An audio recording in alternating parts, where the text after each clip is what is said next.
જય શ્રી કૃષ્ણ મિત્રો, મારું ગુજરાતી કિચનમાં આપનું સ્વાગત છે. ફ્રેન્ડ્સ, આપણે આજે જુવારના રોટલા બનાવીશું. ઉનાળો ભરપૂર છે એટલે જુવારના રોટલા ખાવાની ખૂબ મજા આવે છે. તો આપણે જુવારના રોટલા બનાવીશું અને જુવાર ખૂબ જ હેલ્ધી હોય છે, તો દરેક વ્યક્તિ એને આસાનીથી ખાઈ શકે છે. તો અહીંયા આપણે નોર્મલ રૂમ ટેમ્પરેચરનું જ પાણી લીધેલું છે, કોઈ ગરમ પાણી નથી લીધેલું. હવે એમાં નિમક એડ કરી અને હલાવી લઈશું. તમને ગમે તો તમે લોટમાં પણ નિમક એડ કરી શકો છો. અને સાથે જ અહીંયા મેં માટીની તાવડી છે એ ગરમ કરવા માટે મૂકેલી છે. હવે અહીંયા મેં આ જુવારનો લોટ લીધેલો છે. તમને ગમે એ પ્રમાણે તમારે લોટ લેવાનો છે, એટલે આનું કોઈ ફિક્સ માપ નથી હોતું. તમારે જે પ્રમાણે રોટલા કરવા હોય એ પ્રમાણે તમે લઈ શકો છો. એક એક રોટલાનો લોટ બાંધતો જવાનો છે અને રોટલો કરતો જવાનો છે, એ વાતનું ખાસ ધ્યાન રાખીશું. અને આવી રીતે બસ આપણે લોટ બાંધતા જઈશું. જુવારનો લોટ જેને ડાયાબિટીસ હોય એના માટે તો વરદાન રૂપ છે જ, પરંતુ દરેક વ્યક્તિને ખૂબ જ લાભ કરનાર છે. તો દરેકે ખરેખર એક ટાઈમ તો જુવાર છે, રાગી છે, એને લેવું જ જોઈએ. બસ આવી રીતે આપણે થોડું થોડું પાણી એડ કરતા જઈશું અને આને ગૂંથતા જઈશું. શિયાળો હોય તો મારા ઘરમાં આમાં અજમો નાખવામાં આવે છે, પરંતુ ઉનાળો છે એટલે હું આમાં અજમો એડ નથી કરતી. જુઓ, જુવાર છે એ પાણી પણ ખૂબ પીવે છે, એટલે આપણે થોડું થોડું કરી અને પાણી એડ કરતું જવાનું છે અને મસળતો જવાનો છે. એક સાથે પાણી ક્યારેય એડ નથી કરવાનું.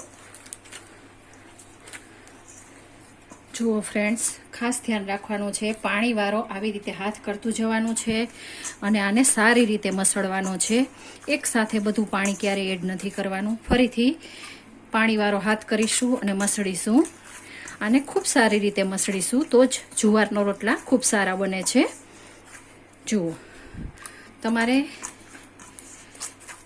જેટલો ઢીલો જોઈતો હોય એવી રીતે તમારે એડ કરવાનો છે અને એકદમ સોફ્ટ એવો સરસ તૈયાર કરવાનો છે. આપણે 2 રોટલા તૈયાર કરીશું, તો 2 સરખા ભાગ કરી લઈશું. હવે હાથમાં પાણી લઈ લઈશું.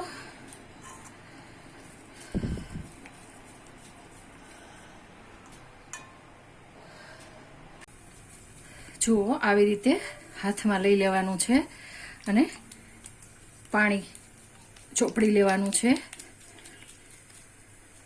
જુઓ, ખાસ પાણીવાળો હાથ રાખવાનો છે, એ વાતનું ધ્યાન રાખવાનું છે. અને હવે આને આપણે બસ આવી જ રીતે ટીપી લઈશું. વચ્ચે વચ્ચે જરૂર પડે તો પાણીવાળો હાથ કરતો જવાનો છે અને ટીપતું જવાનું છે.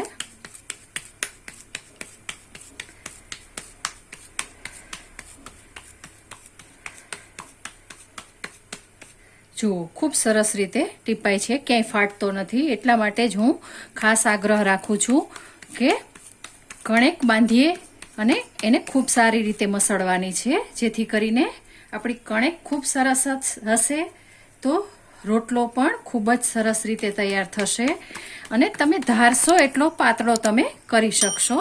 બસ આવી રીતે તૈયાર કરી લેવાનું છે.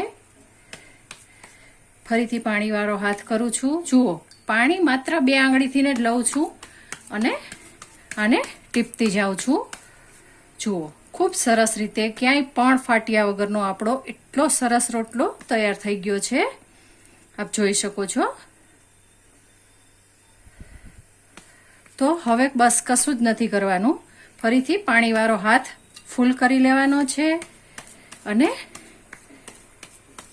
આપ જોઈ શકો છો રોટલો કેટલો સરસ એવો આપણે બનાવ્યો છે. તો હવે પાણીવાળો હાથ કરી અને ગરમ તવીમાં સીધો જ એડ કરી દેવાનો છે. એ દરમિયાન આપણે આને ફરીથી એક વખત સહેજ મસળી લઈશું. જુઓ, ઉપરનું પડ છે એ કોરું થવા માંડ્યું છે અને કલર સેજ ચેન્જ થઈ ગયો છે. આપણે પાણી જે એડ કર્યું હતું એ પાણી બધું જ શોષાઈ ગયું છે. એનો મતલબ એવો થયો કે આ પડ છે એ ખૂબ સારી રીતે આપણું તૈયાર થઈ ગયું છે. તો હવે આને આપણે એક વખત ફેરવી લઈશું. આપ જોઈ શકો છો ખૂબ સરસ રીતે તૈયાર થયો છે. અને આવી રીતે કોઈ ચોટેલો પોર્શન હોય એને આપણે નીકાળી લેવાનો છે. બસ આને આપણે સરસ રીતે ફૂલ તાપે થવા દઈશું. જુઓ ફ્રેન્ડ્સ, હવે એક વખત આપણે ચેક કરી લઈશું. એકાદ મિનિટ પછી ખૂબ સરસ રીતે તૈયાર થયો છે. તો બસ હવે આને આપણે આવી રીતે ઊંધો કરી અને સહેજ પાણી લગાવી દેવાનું છે. પાણી તમે જોઈ શકો છો હાથમાં આવી રીતે હું લઉં છું અને આમ લગાવી દઉં છું. એની જાતે જ તૈયાર થઈ જશે. એ દરમિયાન આપણે આ રોટલો છે એને પણ ટીપી લઈશું. જુઓ, આ રોટલો છે એની જાતે જ ખૂબ સરસ રીતે ફૂલી ગયો છે. આપ જોઈ શકો છો. જુઓ, તો હવે આને આપણે ફરીથી થોડો ક્રિસ્પી કરવા માટે સાઈડને ફેરવી લઈશું અને એ દરમિયાન આ રોટલાને પણ આપણે આવી જ રીતે ટીપી લઈશું. હાથથી બનાવીએ એને ટીપવું કહેવામાં આવે છે. જુઓ, કશું જ કરવાનું હોતું નથી. વચ્ચે વચ્ચે બસ જરૂર પડે તો 2 આંગળા વાળો પાણીનો હાથ કરવાનો હોય છે અને તમને ગમે એટલો જાડો અથવા પાતળો તમે રોટલો તૈયાર કરી શકો છો. અને આ રોટલો આપણો ખૂબ સરસ રીતે તૈયાર થાય.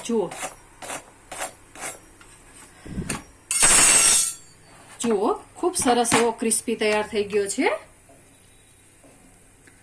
એ દરમિયાન આપણો આ રોટલો પણ તૈયાર થઈ ગયો.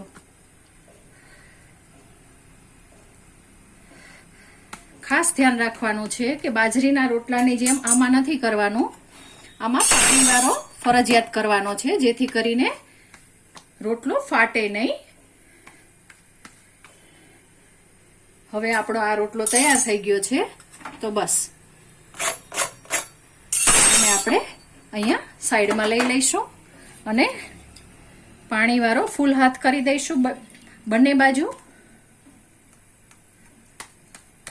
અને હવે આને પણ આપણે એડ કરી દઈશું અને આને પણ એવી જ રીતે ચોળવી લઈશું. જુઓ, આમાં પણ જે આપણે પાણી હાથ એટલે કે હાથમાં પાણી લીધેલું હતું અને પાણીવાળો હાથ આમાં લગાવેલો હતો એ પાણી બધું જ શોષાઈ ગયું છે. તો આને આપણે ફરીથી એક વખત પલટાવી લઈશું.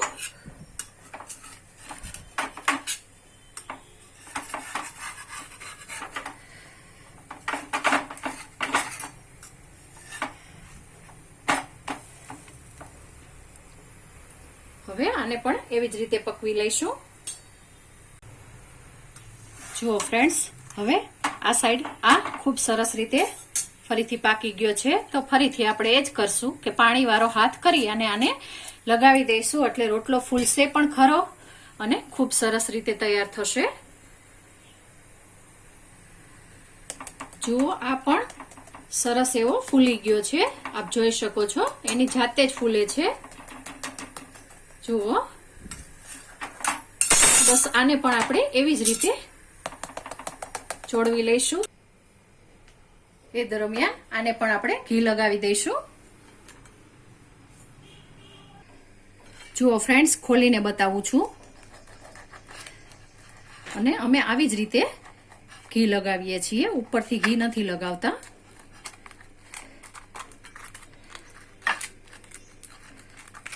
આપ જોઈ શકો છો ખૂબ સરસ રીતે આપણો આ રોટલો તૈયાર થાય છે અને એ દરમિયાન આપ જોઈ શકો છો આ પણ ખૂબ સરસ રીતે તૈયાર થઈ ગયો છે. તો બસ આને આપણે ઘી લગાવી દઈશું. ગમે તો તમે આવી રીતે ઉપર પણ ઘી લગાવી શકો છો.